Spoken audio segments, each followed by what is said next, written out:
Com o quadro Saúde da Mulher. E o Dr. Belarmino fala sobre nódulos, está aqui com a gente para responder. Quem está em casa e que está chovendo pergunta. Vamos começar, doutor, então respondendo? Bora lá. Pode ser? Pode ser. Vamos colocar na tela. A Patrícia mandou, olha que olho lindo.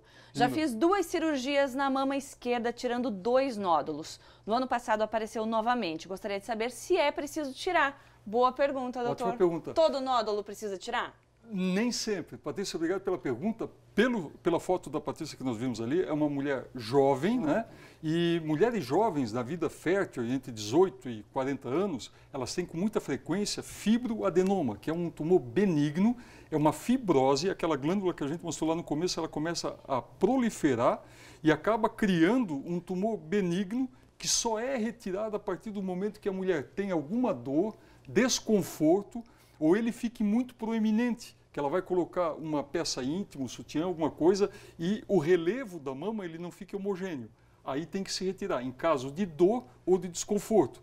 Porque se cada vez que ela tiver um nódulo, ela já teve 2, com certeza eram benignos. Agora, o terceiro retirar, ela tem que ver junto ao médico dela, que isso a gente sabe que é recorrente e tem que ser questionado, somente retirar o ideal na prática, dependendo do caso, os que incomodam e geram dor. Se não, porque nódulos são relativamente normais, né? São as glândulas. Vai retalhar e vai ficar cheio de corte, vai ficar com cicatriz e não tem necessidade. E voltarão novas vezes. Perfeito. Tem mais pergunta aqui para a tela, gente?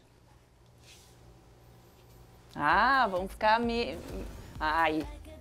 Tive há 2 anos um nódulo no seio esquerdo, mas era benigno. O detalhe é que eu tinha, na época, 35 anos. Pode voltar novamente? Cristiane que mandou, doutor. Oi, Cristiane.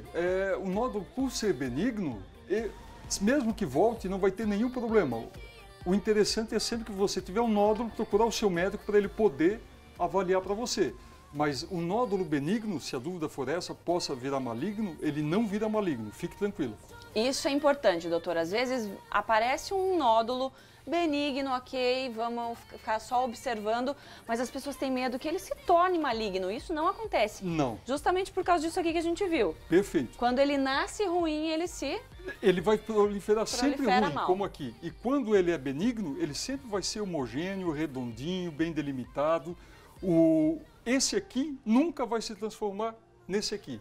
O nódulo mamário, que é um carcinoma, que é um tumor, ele é desde o começo. Certo. E é a mamografia que pega ele no tamanho de 1 milímetro até. Ok. Mais perguntinha pra gente? Muito bem, a Ana mandou. Oi, Ana. Tenho 37 anos e tenho muitas dores nos seios e muitas vezes aparecem manchas avermelhadas, doutor. Isso é um sinal de alerta? Ana, eu estou vendo a sua fotinho aqui e é interessante que eu vou lhe colocar agora. A Ana é fortinha, correto? E a vascularização da mama, ela, se tiver o tecido adiposo, a gordurinha um pouquinho a mais, já dificulta a vascularização da mama e poderão ocorrer alguns locais que a gente chama de hiperemia. Pode ter uma vermelhidão. Isso acontece também na face, rubor facial. Muitas vezes é decorrente do sobrepeso, porque a glândula acaba disputando com o tecido glandular a disposição na arquitetura da mama. A mama é um cone, então a gordura ela tem um espaço para ocupar. Se houver mais gordura do que glândula, ela começa a infiltrar para dentro da glândula e aí poderá aparecer alguns nódulos. Mas é devido a lipomas, que a gente chama. Isso é uma situação que pode acontecer, mas vai lá no médico tem que verificar, checar, né, tem Ana? Que checar. É isso aí. Não é grave. E, doutor, vamos falar dos fatores de risco. Se alguém na família tem nódulo, isso pode ser hereditário? Como é que acontece isso? É hereditário.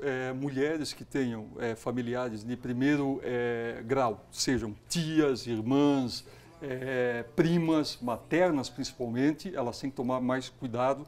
Mulheres que engravidam depois de 35 anos têm maior possibilidade de ter câncer de mama. Mulheres que não têm filhos têm uma possibilidade maior de terem câncer de mama.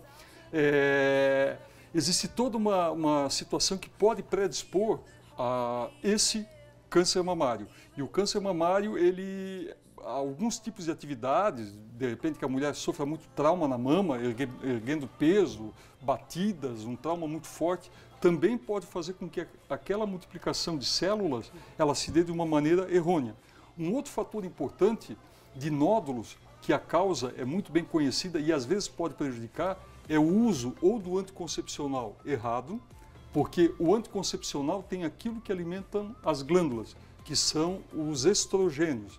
Então, se a mulher toma um anticoncepcional que não é o adequado, ela vai fazer com que aquela glândula hipertrofie, aumente de tamanho. Por exemplo, toma o anticoncepcional da amiga e é uma superdosagem, a glândula vai dilatar.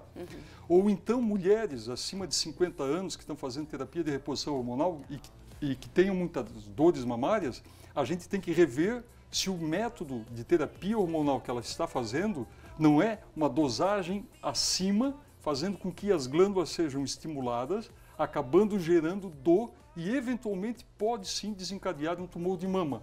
Por isso que quando a gente fala de terapia de reposição hormonal, a gente sempre lembra que tem que fazer uma dosagem hormonal para adequar o repositor para não haver uma hiperestimulação daquela glândula, seja na vida fértil como na pré-menopausa, no climatério ou na menopausa. Entendido. E doutor, tem mais pergunta, pode ser? Que bom, vamos lá? Que bom, obrigado. A Aline mandou, tenho 25 anos e já tenho laqueadura. E depois da laqueadura, toda vez que eu menstruo, meu peito produz leite e eu sinto caroços. É normal, doutor?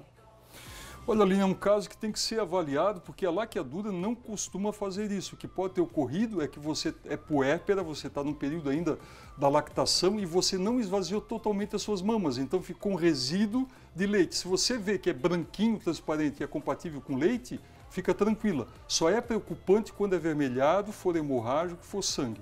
Se é leite residual. Às vezes a mãe tem muito leite, o recém-nato, o bebê não quer amamentar e esse resíduo acaba podendo gerar até o que a gente chama de mastite, umas glândulas inflamadas. Perfeito. Doutor, falando no que pode causar em fatores de risco, a gente conversou antes sobre o sutiã.